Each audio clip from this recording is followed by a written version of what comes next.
Hi, this is Rush Limbaugh urging you to spend some time, actually not spend it, but invest some time. Make sure you see the new Conservative Roundtable. If you want to learn something and have fun at the same time, watch Conservative Roundtable.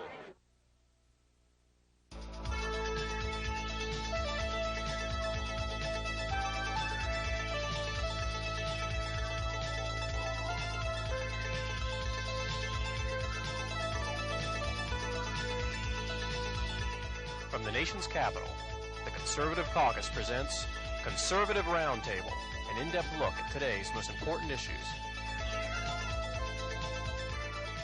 Welcome to Conservative Roundtable. I'm Howard Phillips, and we're especially honored to have as our guest in this broadcast Steve Symms, the former United States Senator from Idaho. Senator Symms is active on a number of fronts. He's heading the Freedom Alliance. He has his own consulting firm.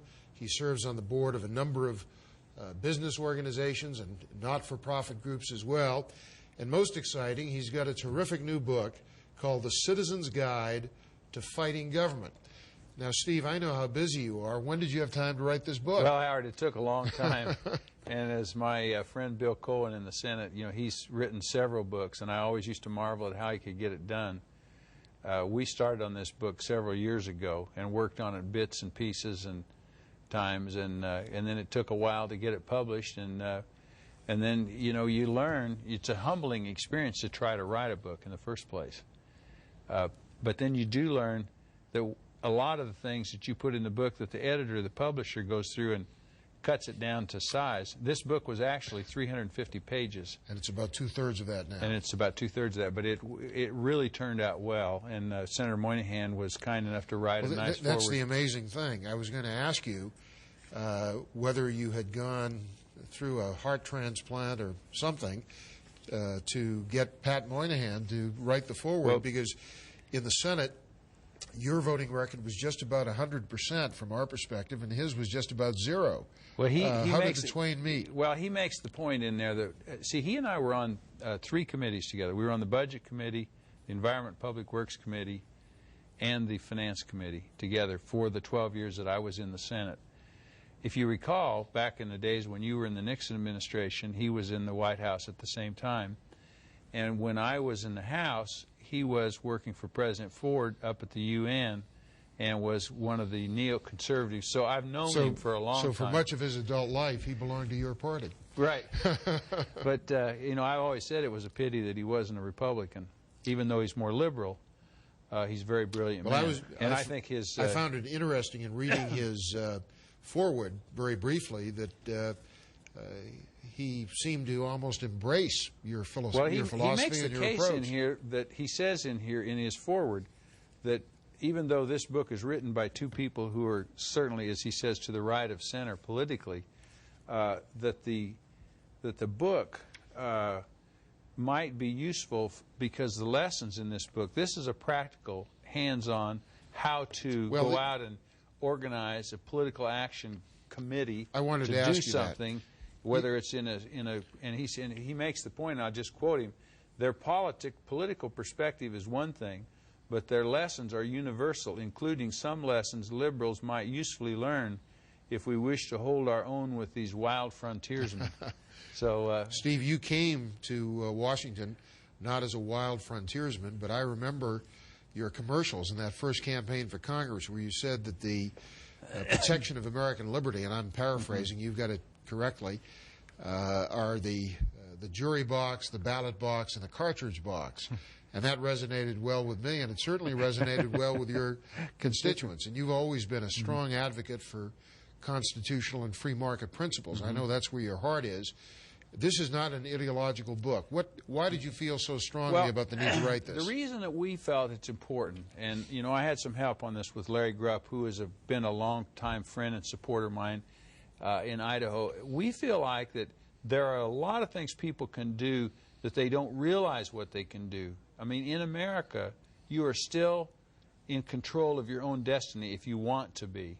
And I cite as a good example of this, 1992, William Clinton was elected president by less than 25% of the eligible voters.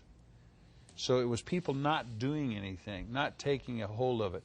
A lot of times when government comes in and runs over people in communities, if people would organize those people into proper action, you know, you can still do this. And Well, give us some specific examples from the book of what people can do that they might not think of on their own. You know, things like setting up just simply go through step by step how to set up a political action group, how to set the goals, how to get the brain trust of people in the community together, how to get the board of direction, what about the group spokesman, who should fill that role, how do they do it. We even go in and say how to set up a news conference, how to use the news media to get your side of the story out. A lot of times, particularly outside of, you know, the national issues in communities, our side bungles the chance to tell. I mean, they don't get their own story told. You can have a great message and a lousy messenger or system. And we go right on through a speaker's bureau, how to go get it, how to run a fundraising letter. We even tell them, and we even give an example, say how to write a press release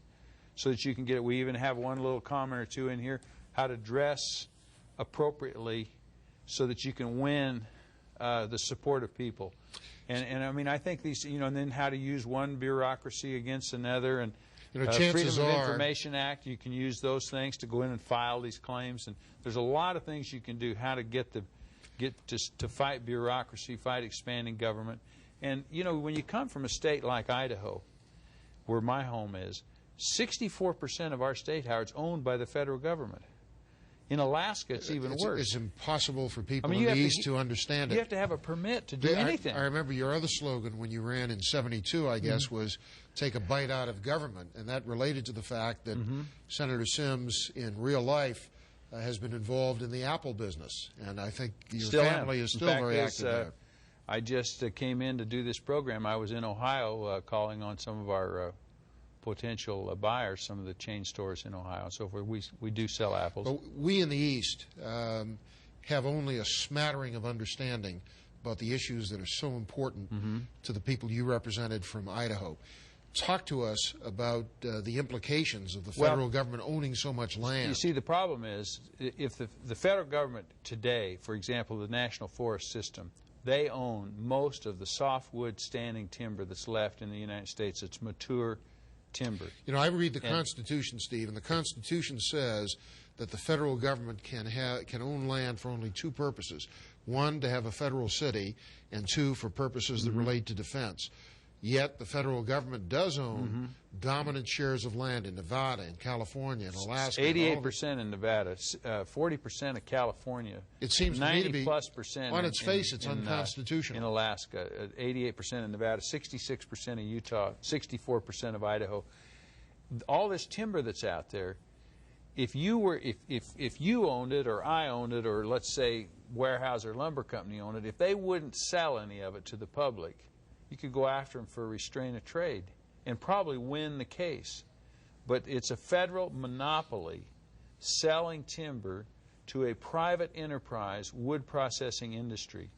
So they're always victims of going in bidding under the federal rules and regulations. Has the federal control of these lands been challenged in court? I don't know that it really has. I mean, it's got a big head of steam up over the Sagebrush Rebellion back in the late 70s when C. Sanders was Secretary of Interior and Carter was president. Tell us what the Sagebrush Rebellion was. You and I remember, but some of those folks may not. It was about people that wanted to get the land turned back over to the states, and so that it could be, you know, maybe more of it used privately and more of it developed, and use those resources. It built up a head of steam. And then Jim Watt became Secretary of Interior, and he started the Good Neighbor policy.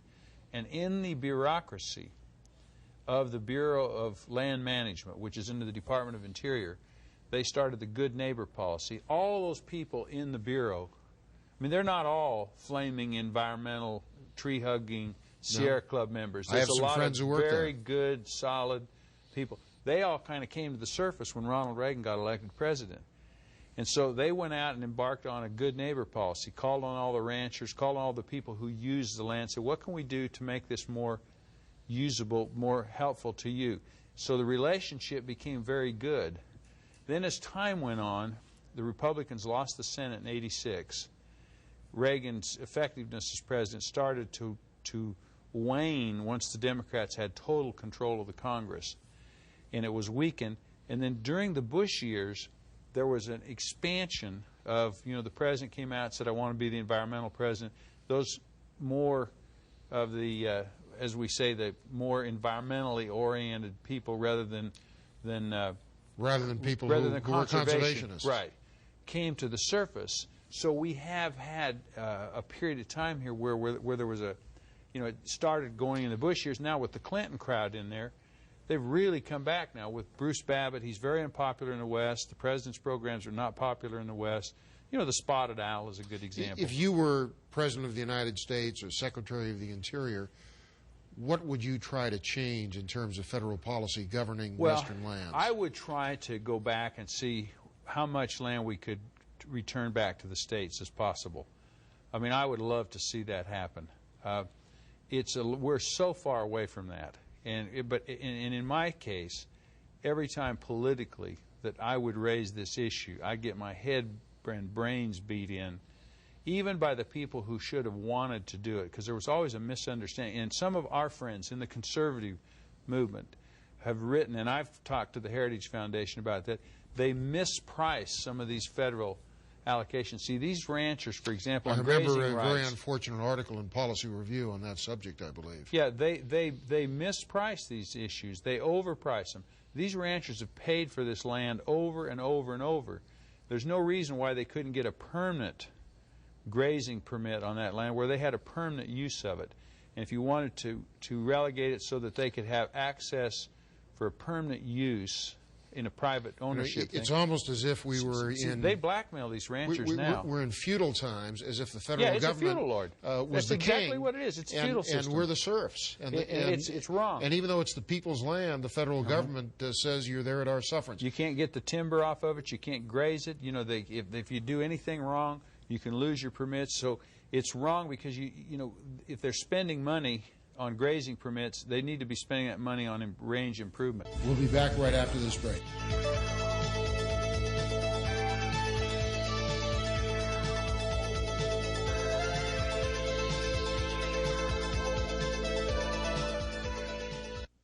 My name's Howard Phillips. I'm chairman of the Conservative Caucus. On the basis of facts which have already been made available, it is time to initiate impeachment proceedings in the United States House of Representatives to investigate the conduct of President William J. Clinton with respect to the scandal which has come to be known as White Watergate. It now appears that the only way to get a full and fair and timely investigation of potentially criminal conduct by President and Mrs. Clinton is by launching a congressional inquiry to determine whether the constitutional standards for impeachment have been met.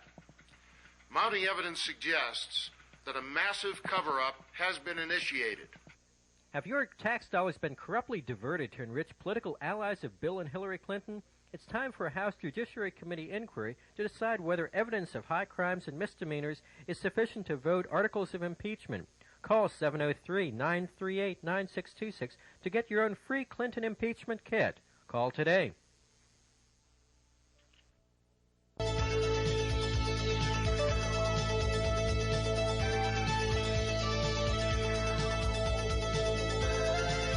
Welcome back. We're here with Senator Steve Symms and his wonderful book, The Citizen's Guide to Fighting Government. Steve, we were talking about the problems of the West.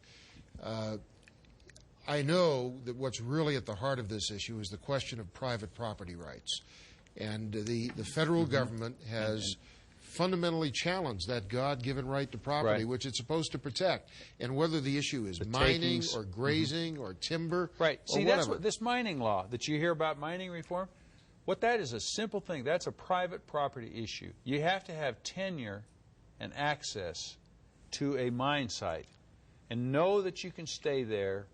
And if you're going to go out and get equity investors to invest in drilling that hole in the ground to look for those scarce minerals, you have to be able to tell them you're going to be able to keep it. And when the Congress comes out with ideas like a gross tax on removing the minerals, many of these mines are barely operating on a marginal limit of profit. If you have a gross rate, if you're mining, say, silver at the cost of production, let's say at what it is right now, it's very cheap. It's been an all-time historic low if you check, compare the dollar prices, the value of the dollar and so forth. If you put a gross revenue tax on that, you wipe them out. They can't stay, they go out of business sooner is what I'm saying. Well, those are anti-capitalistic takings, really, literally taking people's property. And the Constitution explicitly prohibits that. The other thing is with privately owned land, where it is deeded and owned property, many of our environmental laws and other laws take the people's property away from them, so they lose the value of their property. And I know I introduced the bill on the takings issue in 1990, and we got a vote on it in 1991, and actually carried that vote in the Senate. It was lost in the conference. Steve, one of the problems you and I have is... that's an issue that's coming back. Now, the House, some of the members of the House have been really leading that fight in the House and in the Senate, and it's very important. As conservatives, one of the reasons we have a hard time is that it's very hard to explain what's behind a pretty label. Right. People will say clean air, right, clean water, endangered species, wetlands, but count your fingers when someone shakes your hand talking that way. Well, my replacement in the Senate, Dirk Kempthorne, and you asked me if I missed the Senate. Of course, you miss your friends, and you miss it in a way, but I am so pleased to have a solid conservative Republican in the seat that I was in, that then it makes missing it a lot less. You know what I mean? So you're happy to be able to go back into the private sector and start a life of your own. Your conscience is clear. My conscience is clear. But my colleague, Senator Kempthorne, a junior senator in a minority party, has passed legislation through the Senate this year that says that if the federal government is going to regulate, send out mandates to tell people what they have to do, they have to pay for these regulations. They can't just send out mandates to cities and counties. He was the mayor of Boise, is where he realized that federal regulations, even mayors, even county governments, as well as private property, they can't run their own business because they're being told by the federal government how to do it. And I'm in a, it mentions in there, I'm in a small fixed base operation business, for example. We had to dig up 7 fuel tanks. And this is a small company, just a small little company. We dug up 7 fuel tanks that were not been leaking. They were not hurting anything. We could have filled them with cement and left them there. But but the law required we take them out of the ground. It cost us $42,000. We had to break up the concrete, clear it off, dig the tanks, remove them from the ground, put it back, pour the concrete back. The company's no better off than it was before. Those kinds of regulations cost people, literally makes America less competitive. And that kind of thing is going rampant now. The Constitution says Congress shall make all laws, but one of the problems, it seems to me as an outsider, is that Congress has passed general pieces of legislation with broad authority and passed on to bureaucrats and regulators the ability to make laws without accountability to the people. See, this is one of the reasons why I favor term limits. Because we need more... For bureaucrats as well as for elected officials. Well, we need more business people coming into the Congress that have been out there in the real world and understand what's going on and understand how much these things cost. You practiced what you preached. Right. You did not seek re-election. I did not seek re-election, and I'm happy about that. But when I was in Congress, I tried to remain active in the businesses that I was in. But all you get is flack for it, criticism. People say, and that's wrong. What we need are people in Congress that are still actively involved in their business. I've always said, Congress is full of lawyers. Well, now they make them all get out of their law firms. They ought to do it the opposite way. In my opinion, a better ethics law would be to say that if you're a lawyer, you have to go back home in your state, in your district, and try some cases and defend people who are being assaulted by the federal government. Maybe once or twice a year you have to actually... Too often all of those roots in the community are broken. Yeah, I mean... And instead of being accountable to the folks back home, they're accountable to Washington. And so the system, in the name of reform to make things cleaner, we separate them and isolate them from the real world. And I don't think the Founding Fathers wanted it. They wanted active, professional people, business people, wide variety of people that have trades. I think we'd all be better off if we went home in the Congress, spent 3 or 4 months a year in the business. Steve, why is it that it is so hard to politically to cut spending? Now, it wasn't hard for you. You always voted for spending cuts. But why, for so many of your colleagues, is it so difficult to vote no? See, that's the problem. The people who are opposed to government are always arguing. You know, somebody's saying, well, we want this nice, shiny new train to come into. And I can still remember when I was opposing Amtrak, and the mayor of my hometown was pleading with me because he wanted Amtrak. Opposing federal funding of Right, Amtrak. to stop in the hometown. I said, look, what you're arguing for is this shiny new train to come in. But what you can't see is what would happen if the money were left in the hands of the people so they could just go buy a bus ticket or some new car or something else, you know. I mean, the alternative. Well, the other thing that's happened is that when I came to Congress, about 25% of the budget was entitlements. The entitlement system has been allowed to grow so that it is such a massive part of the budget that unless Congress will take on entitlements, it becomes an impossible situation to ever get it back under control. What are the prospects of that happening? Well, I think that the prospects are good if there's enough conservatives elected, and I think we're going to see a big change, and we have, see a big change. And I think things have really turned upside down. 35 years ago, when Kennedy became president, total federal spending was less than $100 billion a year, right, and half of that went for defense. Right. Now it's $1.5 trillion a year, and the defense portion is being driven down well below $300 billion a year, closer to $200 billion. What the Clinton administration has done to our defenses is it's a disgrace. Is scary. It's an absolute disgrace. I mean, we cannot sustain having troops all over the world under command of UN commanders, and sustain that and have the proper training. I mean, we're still okay, but we're rapidly losing the readiness out of our budget. Steve, Pilots can't fly enough hours. Tank commanders don't Steve, get enough is there a practice. difference in the way in which people in Idaho see the world and, say, people in Maryland or Virginia? Well, generally, tell us about the perspective. My perspective is, I've always said that Washington, D.C. is 10 square miles surrounded by reality.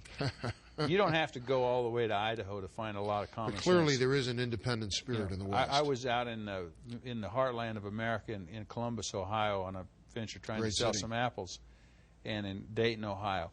Those people out there got their heads screwed on. They're out there working for a living. People that work for a living, generally speaking, are more conservative with their politics, that are working in the private sector. Generally speaking, if they work for a living and are earning, pulling a wagon, as Phil Graham says, themselves, they tend to be, and the Democrats have become the party of government. Steve, we only have about a minute, and I would be remiss if I didn't give you a chance to plug a very important organization which you head, Freedom Alliance. Tell us a bit about Freedom Alliance and what it does. We're doing fine. We are an educational organization that works on family value issues, strong defenses, try to do things both for helping the military families. One of our pet projects is Second Careers in Education, to get some of these fine people out of the military as they retire or are rifted out as the military is cutting back into our school systems so that they can become teachers. And of course, you have to fight with the teachers union over that, but we've been very successful in working on that program, and we think that's going to be a very successful program. That's great. And I might just mention, Howard, if anybody wants any more information about this. I was going to ask you, how do we get the book? Well, there is an 800 number here, 800-426-1357. 1-800 426 1357. 1357. And they can get information about this. So if people this. want information about the Citizen's Guide to Fighting Government, call that number. Steve, we're going to have to stop right now, but we're going to have about a minute and a half after the break, and I'm going to ask for some political predictions. Please stay with us.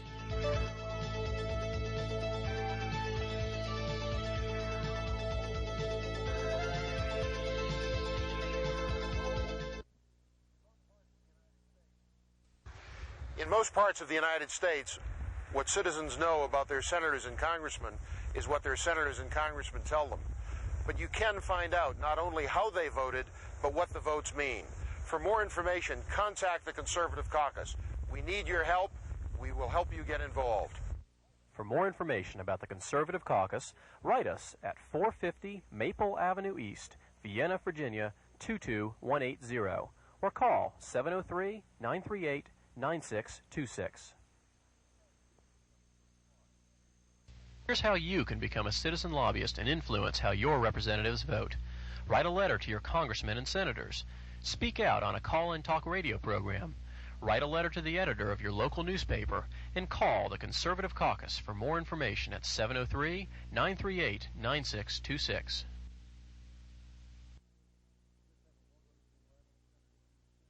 We just have a moment or two left with Senator Steve Symms. This is a great bipartisan book. Whatever your political philosophy, you can find Pat Moynihan or Steve Symms, something for everyone. It's not about philosophy. It's about how you can have an impact. Steve, what is the 1-800 number? It's 800-426-1357. 1357. Okay, that number's on your screen. We hope you'll call for more information. Steve, as a member of the U.S. Senate, you get to meet some of the leading political figures in the country and get to know them in a way that members of the public can't know them. On the basis of what you know in the minute we have left, how would you size up the political prospects for the presidency of men like Phil Gramm and Bob Dole? Well, I think Phil Gramm and Bob Dole are certainly two contenders in the Republican Party for nomination for president. Or even, even a Dole-Gramm ticket would be a great ticket. Are there other people you met in the Senate yes. who you regard as having presidential potential? Well, I think, I'd have to say that I think former Secretary of Defense, I was in the House with Dick Cheney, I think he's a potential presidential candidate.